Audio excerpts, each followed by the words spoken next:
Hey, Gerrit, you can take my elbow if you'd like. You are Locked On Yankees, your daily New York Yankees podcast. Part of the Locked On Podcast Network, your team every day. Welcome to Locked On Yankees, which is part of the Locked On Podcast Network, your team every day. Thank you for making us your first listen every day. I'm Stacey. Today's show is a full one. We have a lot of things to talk about. We have good injury updates.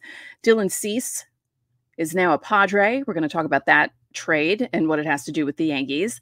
Carlos Rodón looked better in his start on Wednesday afternoon against the Red Sox. But first, Gerrit Cole is in LA to get further tests done on his ailing elbow.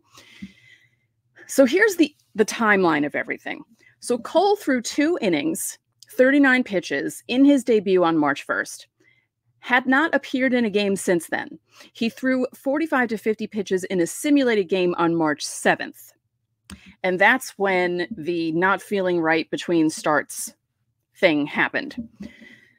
So what they're saying now is 1 to 2 months at least right now. Didn't find a tear in the initial MRI, but he went out to LA to visit with Dr. Neal ElAttrache. I hope I'm saying that right. I've really only seen this man's name written down, and I don't think I've ever heard it out loud, even though he's one of the most famous sports surgeons basically on earth.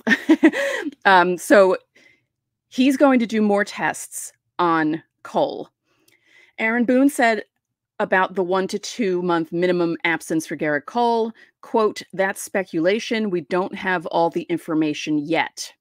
So he's already gotten an MRI, a CT scan, and X-rays. He's expected to have more tests on Thursday, i.e. today, even though I'm filming this Wednesday night.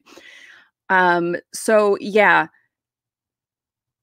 they were asking Boone a lot of questions. He couldn't really answer them. He said, we're still in the gathering of the information, and until everyone weighs in out of respect for Gerrit, I'm not going to put a timeline on everything.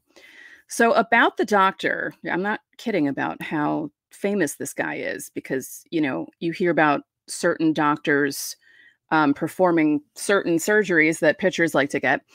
Neal ElAttrache, I hope I'm saying that right, is an orthopedic surgeon specializing in sports medicine at the Kerlan-Jobe Orthopaedic Clinic in Los Angeles, and is recognized for treatment and research of knee, shoulder, elbow, and elbow injuries. So as I said, he had an MRI, CT scan, X-rays, but there was enough concern with the testing that the doctor requested an in-person appointment on Thursday. So Cole arrived in LA on Wednesday, was accosted by like a TMZ reporter who was bugging him when he landed at the airport, which really, like, come on. But, the initial news that came out, I believe John Heyman was the first one to tweet it out. The 1 to 2 month timeline, I'm really not sure where that actually came from. And obviously that's best case scenario. But if the doctor is requesting Cole to go all the way out to LA for an in-person consultation and more tests, even though the initial MRI didn't show a tear, there has to be something up, right? You would think. So some people were treating this like it was good news, but as I said on the show Tuesday, I'm waiting for the other shoe to drop. I also said this on the show, the one I shot Monday night into Tuesday, the crossover I did with Paul. I felt the same way, like, ugh, I don't know. I just feel uncomfortable about this. And, I didn't feel relief when I saw 1 to 2 months, because I thought, something's up. And then when you hear, oh no, the doctor wants to see him in person, and he's flying all the way across the country to see this guy. Again, he's world renowned. He's like literally one of the best surgeons in this field. So if he wants to see Gerrit Cole, something's up. Now, if Gerrit Cole is out for the full season, the Yankees aren't getting Dylan Cease because he was traded on Wednesday to the Padres. Now, there were rumors, and I spoke about those on Wednesday's show, that the Yankees were talking to the White Sox about a possible trade for Cease, but it was also rumored that the Yankees were not going to offer them Spencer Jones. And I actually wonder if Brian Cashman used any of his emojis to respond to the White Sox.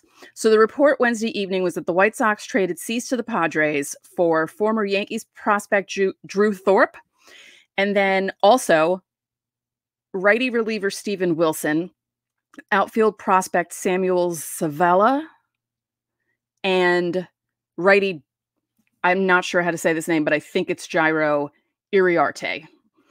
So Thorpe is the Padres, Thorpe was the number 5 Padres prospect, according to MLB Pipeline. Zavala, number 7, ElAttrache, number 8, and Thorpe is number 85 overall on MLB Pipeline's top 100 prospect list. So that's a good haul for the White Sox, and that's a good get by the Padres because they still needed someone to fill the Blake Snell hole. No offense to Michael King, and I feel like Dylan Cease has more of an upside than Blake Snell, that he has a chance to, he didn't have a great 2023, but there is a chance for him to rebound from his bad 2023, where there is a chance that Snell could regress from his Cy Young award-winning campaign. So good haul for the Padres. I just really wonder what the Yankees offered the White Sox, because there was a tweet, I believe, from John Morosi that I saw that the Yankees had offered them something within the last 24 to 48 hours. We'll probably find that out either Thursday or Friday, exactly what the Yankees had offered the White Sox for Cease. So he's off the board. They still don't know how long Cole's going to be out, but if he is out for more than those 1 to 2 months, if God forbid, and I really hope this doesn't happen, but if God forbid he has to have Tommy John surgery, they're going to have to get someone. They can't have the rotation that they have right now. I know some people are thinking that the Yankees could, but losing Gerrit Cole, I said this on yesterday's show, is the worst blow the Yankees can have this season. So if the news comes out on Thursday after the exam in LA that Cole is going to be missed for the entire season, Hal needs to call up Scott Boras, as much as he probably doesn't want to, and get either Snell or Montgomery.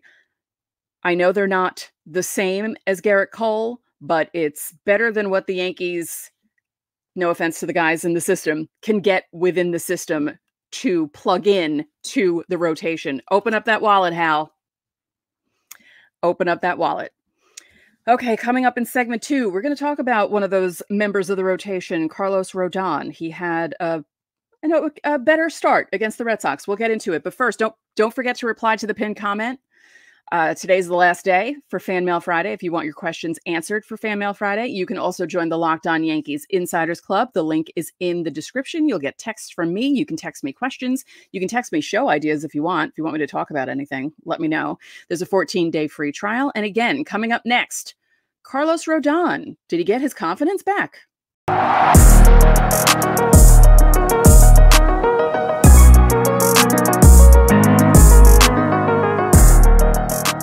Fire TV is your destination for sports, from live games to highlights to in-depth analysis. Fire TV offers amazing viewer experiences with smart TVs, as well as the Fire TV stick that you can plug into your existing TV that provides access to millions of movies and TV episodes, as well as free and live TV.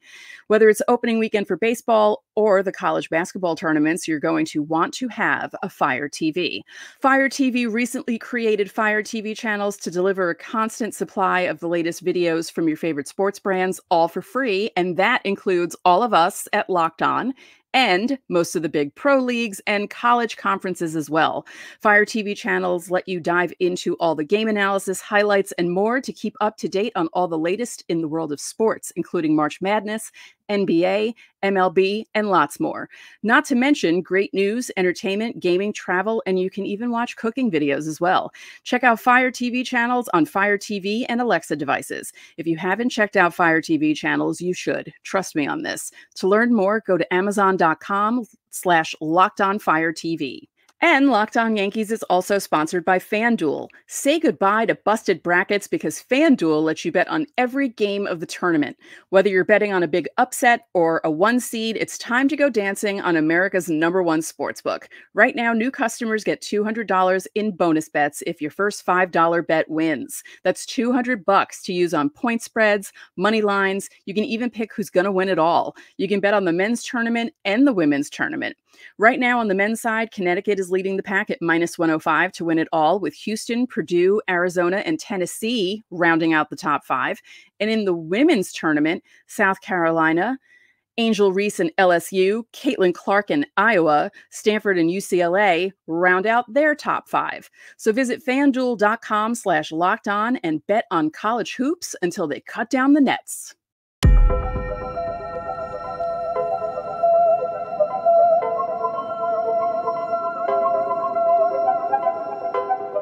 Welcome back. After you're done here, make sure to watch Locked On Sports Today. It's the Locked On Network's 24/7 streaming channel on YouTube, and it's also on Amazon Fire TV if you want to watch it there. You can put it on and watch other Locked On podcasts while you work, while you clean up around the house, while you're exercising, while you're doing whatever you want to do. That's Locked On Sports Today, streaming 24/7 on YouTube and on Amazon Fire TV.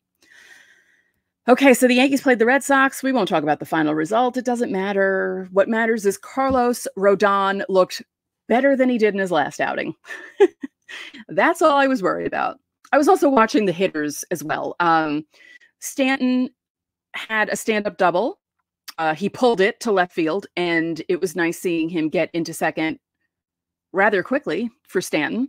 Glaber hit a home run, and, and then the game kind of fell apart in the later innings when guys who are just, they're not really fighting for a spot on the team. They're just, gave up some runs to the Red Sox. So Rodón looked better than he looked in his last outing. He threw 4 innings, 1 run on 1 hit, no walks, 3 strikeouts. The 1 hit and 1 run were home run by Tristan Casas. He hit the heck out of that ball. It was a belt-high 4-seam fastball at 96.6 miles per hour. Now, when you go to Baseball Savant, you'll see that the velocity average was down from his last outing on his fastball, but it was only 0.7 of a mile per hour. And also there was more of a range between the high and the low, because his highest measured fastball on Wednesday was 97.3 and the lowest was 91.3. So that's actually like a good mix of pitches. At least I think so from watching games, because we always talk about that, right? Where, you want to be able to throw more of a range when it comes to your fastballs, because if you're only throwing 91 to 93, there's not a big difference between those two pitches. But if you're throwing 91 to 97, there's a bit of a difference. So he threw 68 pitches, 44 of them were for strikes. He threw 3 cutters because he's experimenting with that pitch. He got 2 swings, both of them were foul balls. So there was some contact on the cutter, but nothing bad with that. Obviously he threw mostly fastballs. So Boone said about Rodón, "I just want him to focus on the work, and the work has been really good. Combined with what we believe his talent is, hopefully it gets him back to being a frontline starting pitcher in this league," especially now that Gerrit Cole could be gone for a while. This is what Rodón said about himself. He said, "Obviously there's room for improvement, but the velocity was there." And he said about the outing, "Today I got to build some confidence. The last start was a little rocky, as we know. Today the stuff showed up. It was nice." And we talked about this the last time he pitched, that he was looking for confidence.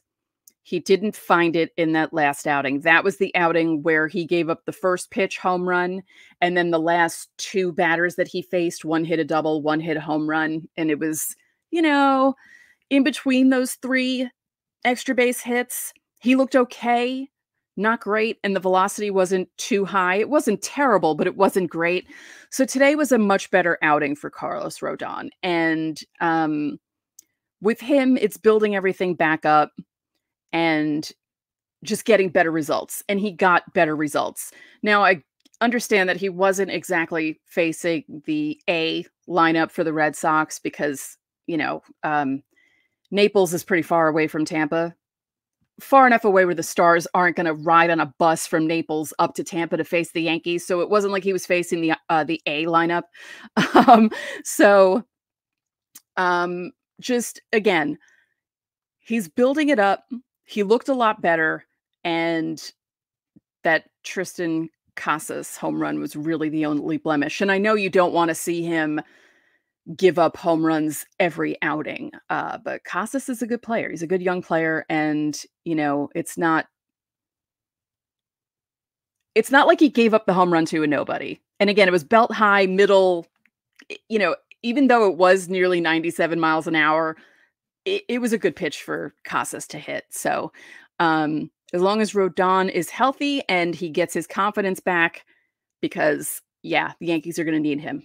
As for the guys playing in the game, I mentioned, right? Torres hit a home run. Anthony Rizzo was 3 for 3 with a run, with an RBI. Stanton was 2 for 3 with that double. Anthony Volpe got a hit. Austin Wells got a hit. And pitching-wise, after Rodón, Ron Marinaccio pitched an inning, gave up 2 hits, 1 run. He seems to have a problem getting people out with 2 outs. He gave up a single with 2 outs. And he didn't give up a run on there.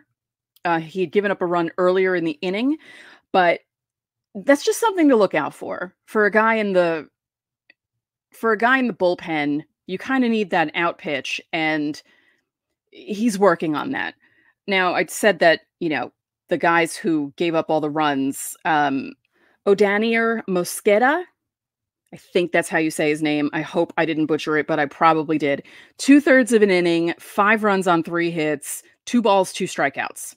So not great. So he's the one that gave up the majority of the runs. So the Yankees actually ended up losing 9-4, but good sign for Rizzo getting 3 hits, Stanton getting 2 hits. Stanton's looking better at the plate. That's another thing that's important for the Yankees. The end results don't matter, but the guys looking better at the plate, that does matter. DJ LeMahieu was 0 for 4. That's not good, but he did make contact. He wasn't up there flailing away. So, I always feel like if a guy is at least making contact, it's not that bad. If he goes up and strikes out 4 times, that's bad, but that's not what he did in the game. So the Yankees are playing the Tigers tomorrow in Joker Marchand Stadium. So they're on the road. And so don't expect to see too many regulars. Not that you're going to see it, because I don't believe the game is on yes, because it's an away game. So coming up next, we have some spring training moves, roster moves, and some positive injury news, because after the Gerrit Cole stuff, we need positive injury news.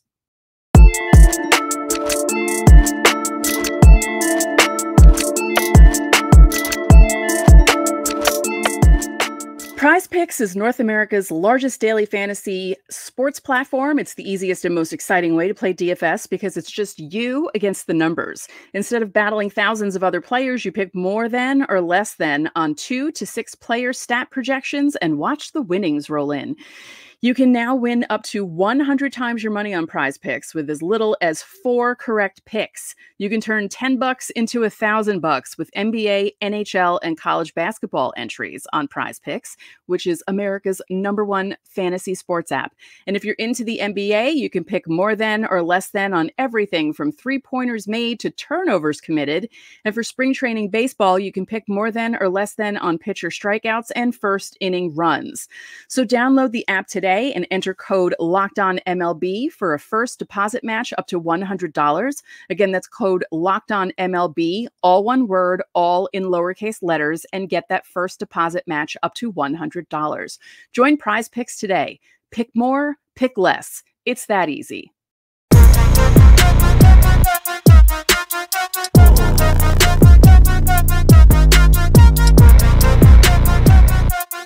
Welcome back to the final segment of today's Locked On Yankees. Don't forget to hit subscribe to the show. We're getting closer and closer to 6,000 subscribers, which is way more than I ever thought we would have. So thank you for your support. It's really awesome, and I appreciate it so much. So, some roster moves. Right-hander Dwayne Underwood Jr. and infielder Josh Van Meter were reassigned to minor league camp. Underwood had a 2.08 ERA in 4 grapefruit league appearances this spring. He allowed 5 hits with 1 strikeout over 4 1/3 innings. Van Meter had 2 hits, including 1 home run in 22 at-bats. Okay, so I said I had good injury news.